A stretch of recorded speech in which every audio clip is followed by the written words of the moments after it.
Travel. It's something so many of us love to do, and some people do it very well, and some people find it stressful, and some people get a lot more out of it than others. And today on Monday Mindset Mastery, I have my guest is Penelope Larsen, a travel consultant. And Penelope and I met during this recent World Changers Movement Fiji Challenge. So we met about 8 weeks ago, or well, about 10 weeks ago now, when we started the challenge, and we met in person on the way to Fiji. And we had an amazing trip where I can say we did travel well that time. We actually had a great trip. So I'm happy to have Penelope here today, and we're going to talk a little bit about, how to make travel more than just a trip, more than just a vacation, and really how to turn it into a transformative experience. So, hi, Penelope. Hi, Lori. Well, thank you for being here. I'm good to see you again. So, Penelope, can you tell us a little bit about yourself? What made you get into the travel business? How you got started, and what you're most excited about being in the travel industry? Yes. So, I am originally from the Dominican Republic. I grew up in Richmond, Virginia, in the United States. I went to college at BYU, Hawaii, and Idaho State University. And ever since a young age, I just have had an appreciation for the world, for other cultures of the world. I've had an exposure from a very young age.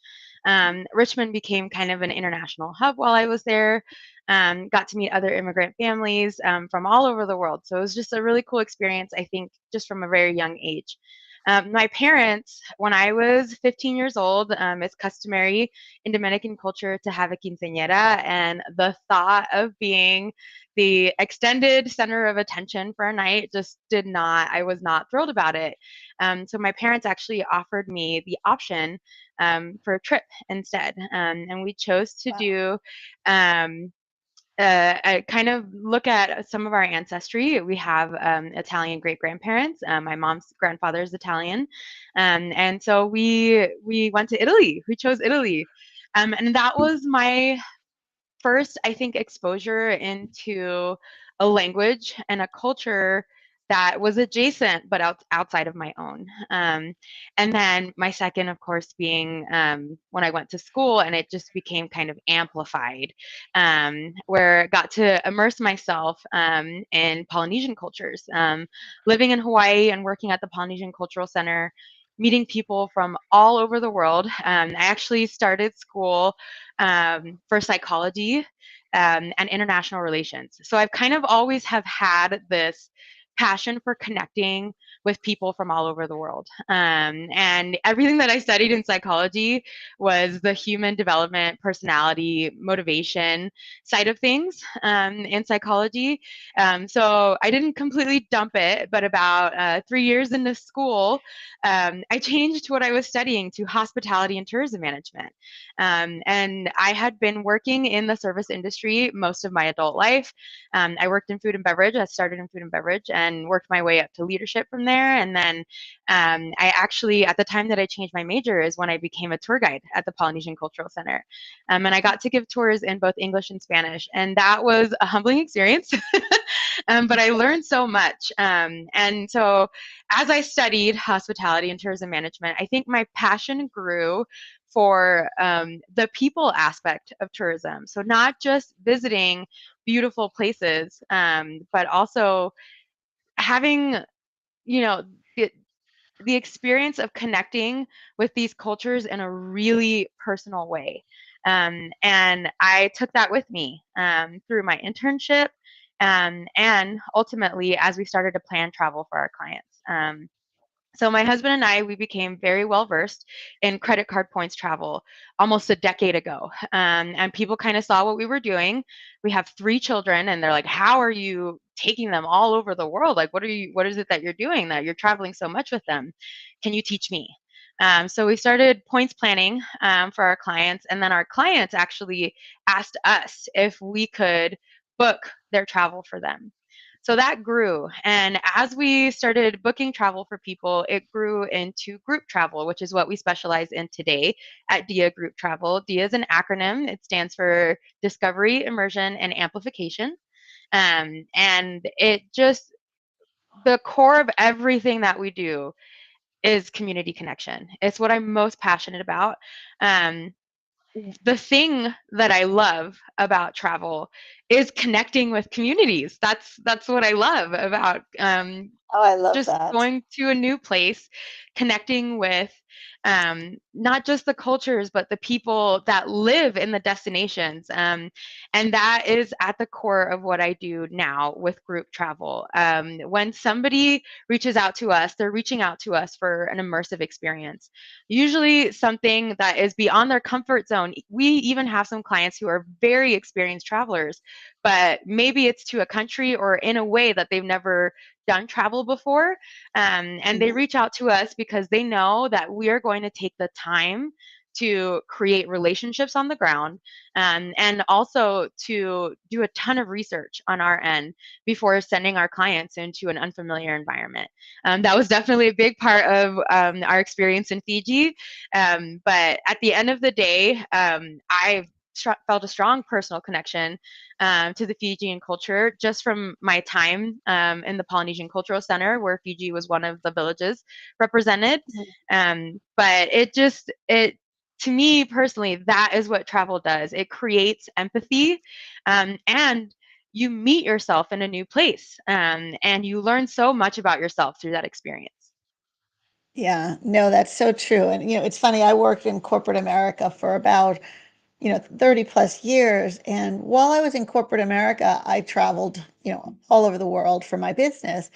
And I would always put an extra day or two at the beginning or the end of the trip so I could stay and experience the place. And I worked with people. I probably worked with people that have been to more than 50 countries, and they've never really, I mean, they've been at the hotel and they've been at the plants that they visited and the offices that they visited, and yet they never took the time to experience the culture, the people, what life is life there. And it makes such a difference when you actually, traveling to countries is one thing, but actually experiencing them is something different.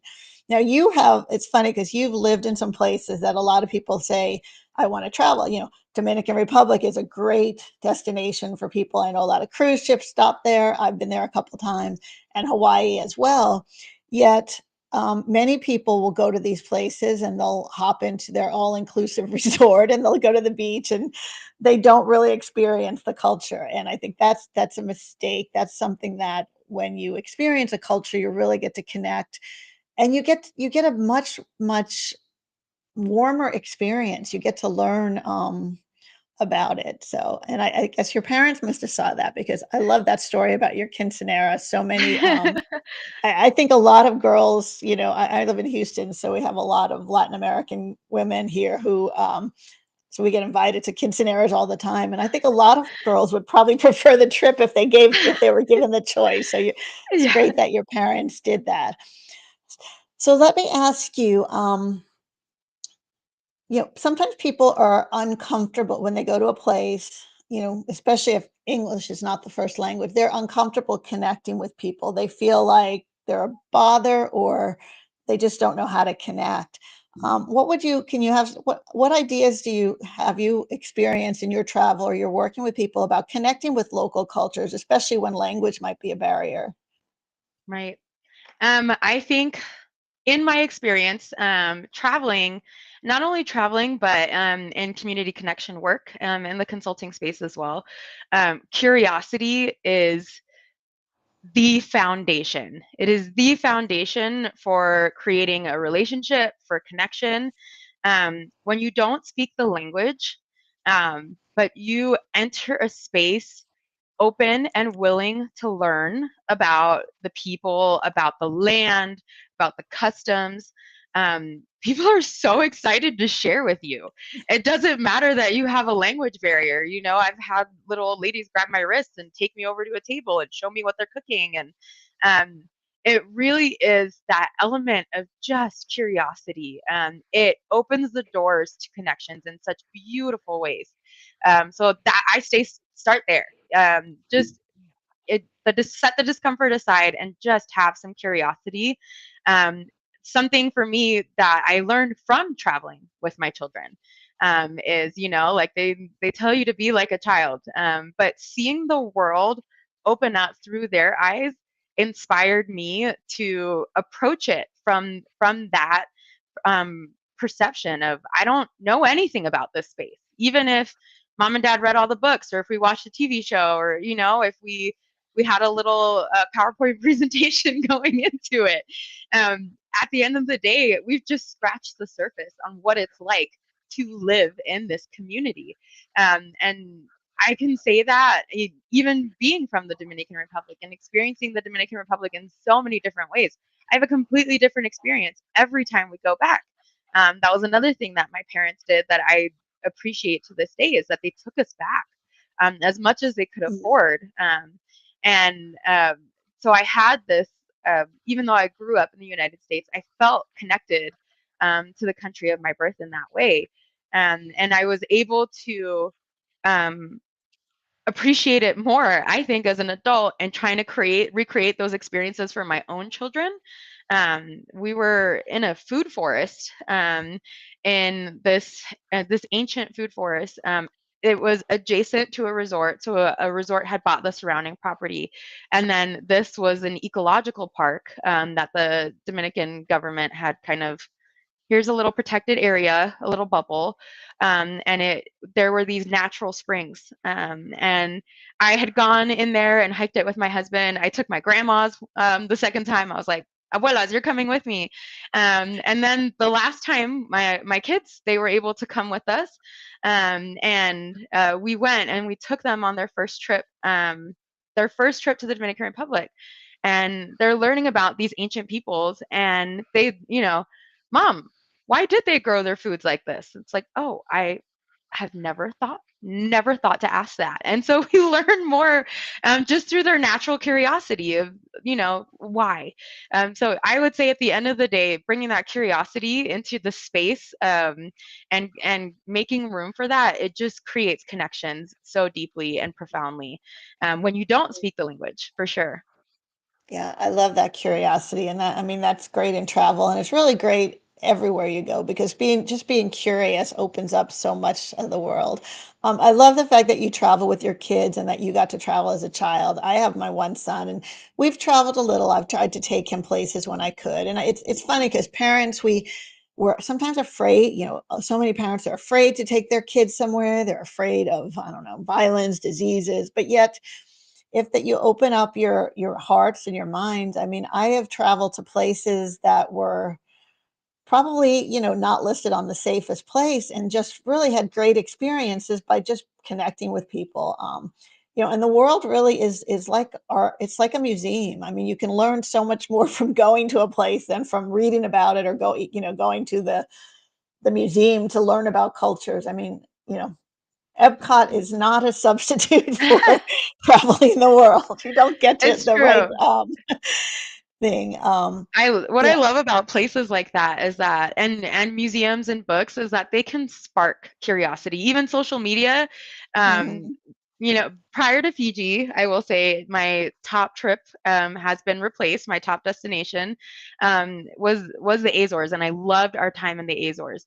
My husband, we got asked, like, how do you choose, volcanic islands in the middle of the Atlantic? Like, how do you even?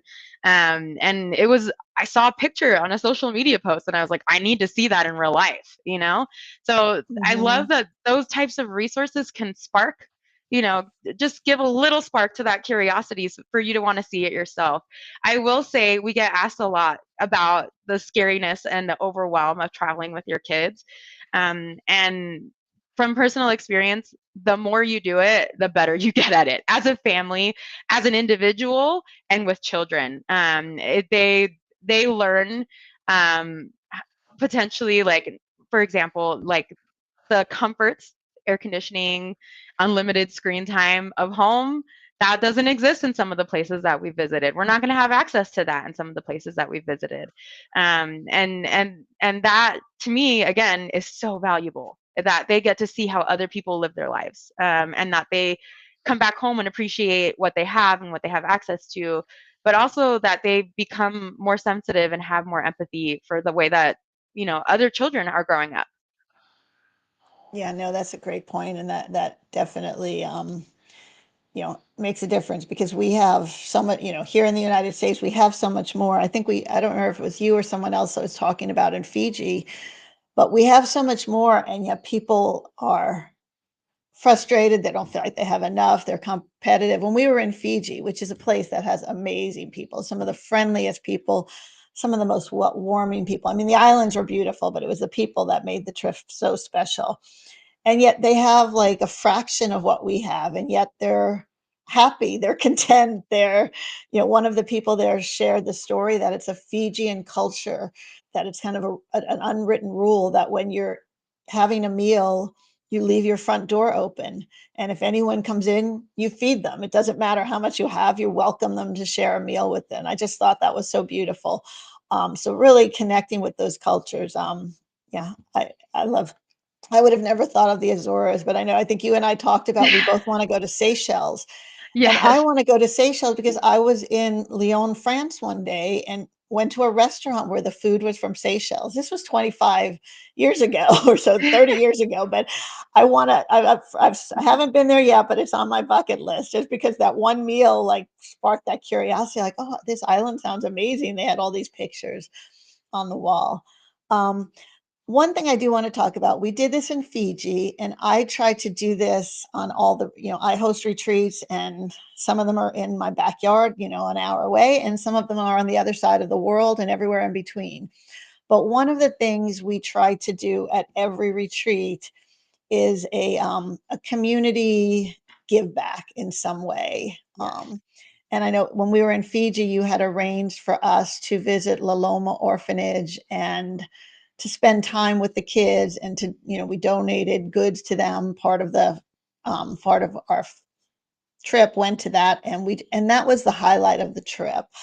Um, and I think that, on most trips, I think when you get into that local culture and you do something that helps them, whether it's environmentally, we've done beach cleanups at places, we've done volunteering, at animal shelters, whatever. It just really, not only does it connect, but you really truly get to see the heart and share your heart. Can you tell me a little bit about that and connecting with people, and how you even plan those things? Because I know you arrange those sometimes for people as well. Yes. So I have to say that that is born out of a commitment to community. From very early on in my career at Idaho State University, and actually prior to starting my own consulting group, I worked alongside AmeriCorps programs. And AmeriCorps is a domestic version of the Peace Corps here in the United States. One of the tenets or the pinnacles of AmeriCorps in serving your community and building capacity in the community is asking the community themselves what they need, which I think sometimes when you have aid agencies, or even there's the subset of tourism called voluntourism, where people go into a community and they just help and like, here, I have resources, let me throw them at you. Um, Maybe they don't need money. And in this case, the Loloma home didn't need money. Planning that experience, we did so in partnership with Tourism Fiji, and I have to shout them out because they were instrumental in putting this trip together, and in the transformative experiences that I personally had in Fiji. I would not have felt, and I'm still feeling emotional about it, the things that I felt and experienced the things that I experienced without them. World Changers, the group that we were with, was a big part of that as well. But yes, definitely have to shout out Tourism Fiji. We asked Tourism Fiji um, who had needs in the community. And then when they connected us with the Loloma home, which Loloma in Fiji means love, which I think is so special because that's definitely how we all felt. When they connected us with the Loloma home provided us a list of things that they needed, and money was not on that list. Which we have the money, we can throw that at you, but they needed clothing, they needed bags, they needed diapers. So that's what we brought from the United States. And I love that so many of us as well brought gifts from our homes as well. I got to bring a little huckleberry, which huckleberries are big in Idaho. Got to shout out the huckleberry game over here. Um, but huckleberry SPF lip balms that Mm, are just like naturally made, and but it's just like a small little, like I'm thinking of you, and this is something from my home that is special that I value. And also, just it was hot in Fiji. The sun was sunning while we were there, so I was like, yeah, we can protect the lip game a little bit. But I have to say that coming into a community and those types of experiences, asking the community themselves what they need, when you're bringing in resources, whether it's, hey, like we need 4 hours to paint this building or to build this structure, to clean up this beach, like you said, the, asking the community what they need, it creates, again, adds that relationship. You're approaching with curiosity. It strengthens that relationship so that you can deliver something that is of great value to them, and you do it in a way where the community themselves are involved, and you get to deepen that relationship. I love that. Yeah, no. And that's great.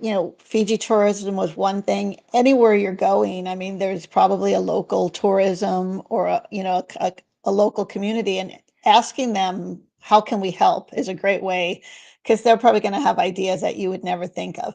You mentioned gifts, and that's something that it's interesting, back when I was working in corporate, and we're going to talk about corporate a little bit because I know you're doing some corporate travel as well.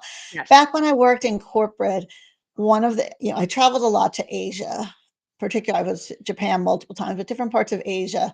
And gifts were something that when we went to visit people, they often gave us. And as Americans, it's kind of a we don't really think about bringing gifts.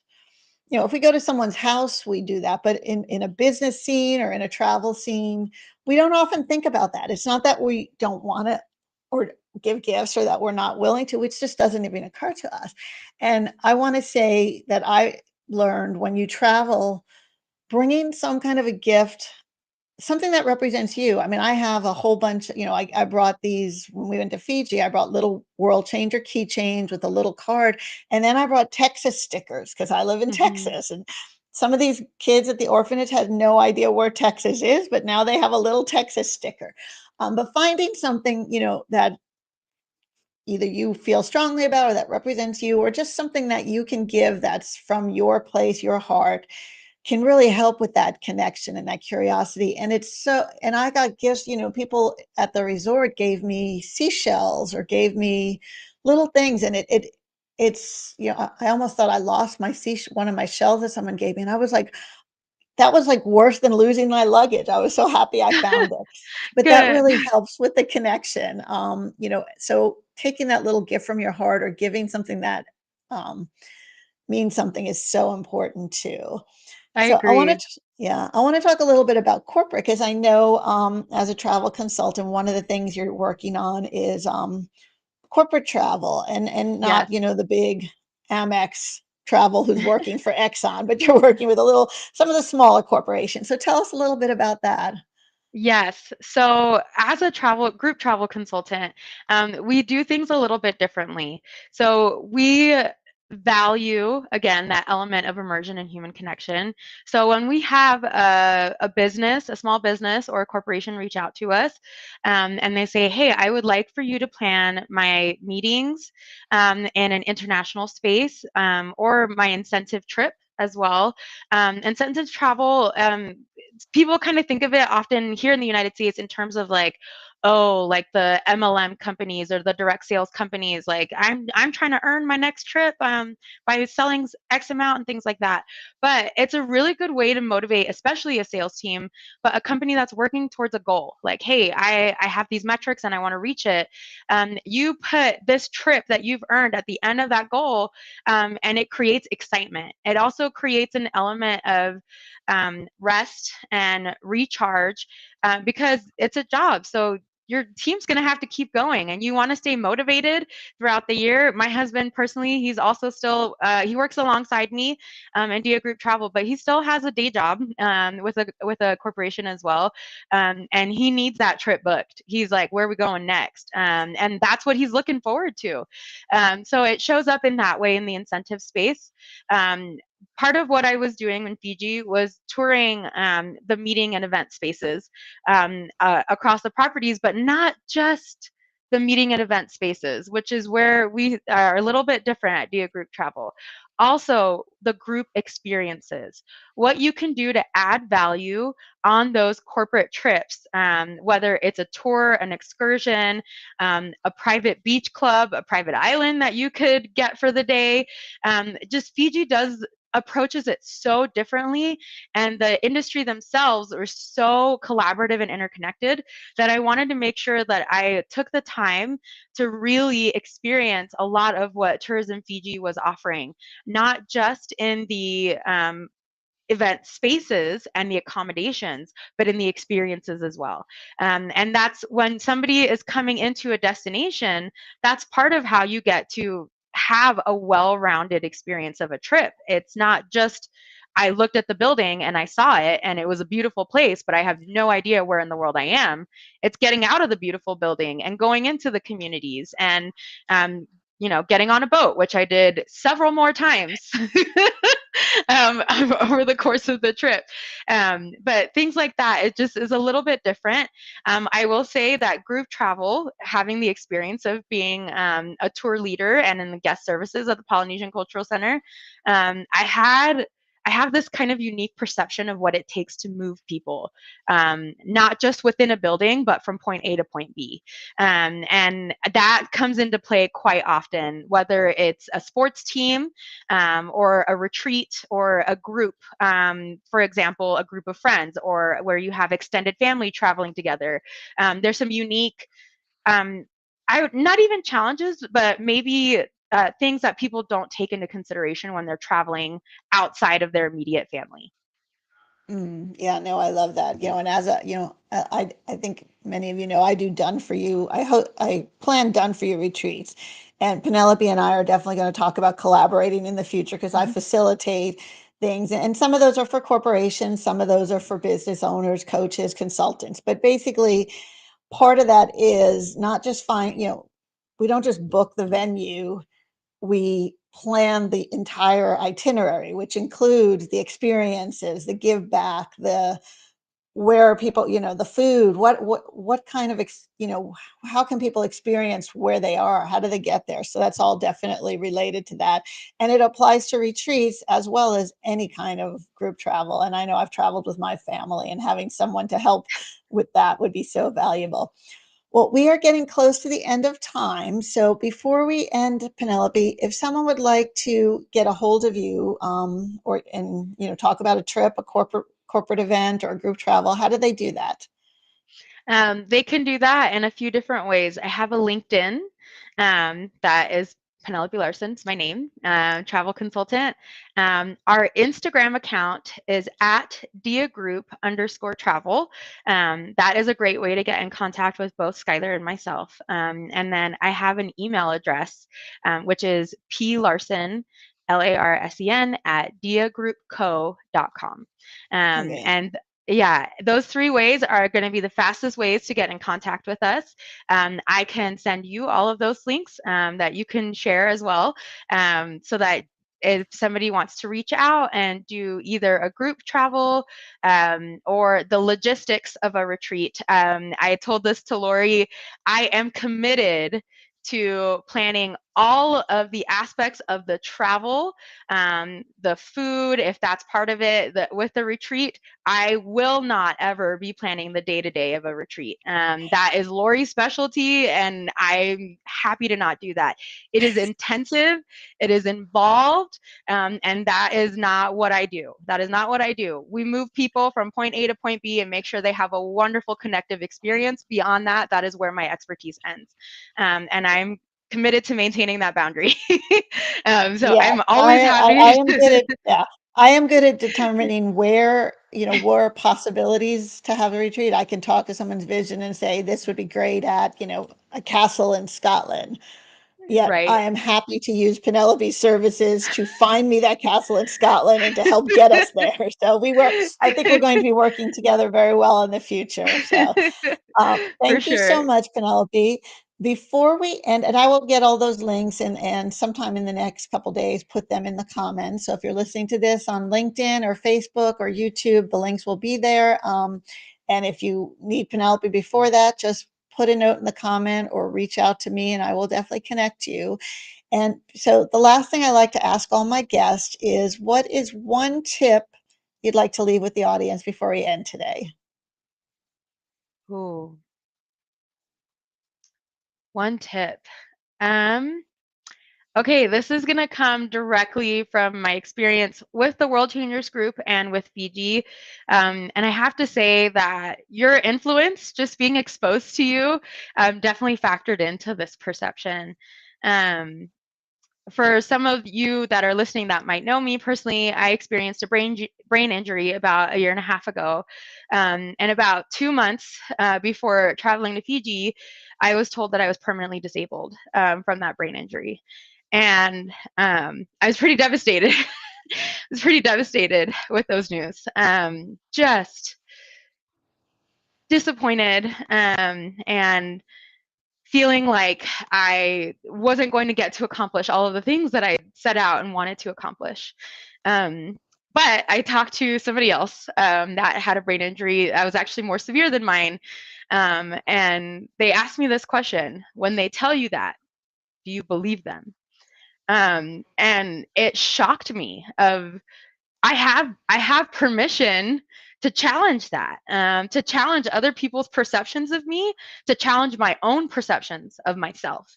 And so my tip for you all today is don't limit yourself. Don't limit yourself. I mean, I went to Fiji. I had this incredible, life changing, transformational experience that I wouldn't have otherwise had if I didn't pack my meds and learn techniques to cope with the brain injury symptoms. And but I did that, and that's not to say I didn't still experience the brain injury symptoms. I did, but I was still able to go on that trip and change my life. And I think that if I sat and wallowed and limited myself, I wouldn't have had those experiences. So don't limit yourself.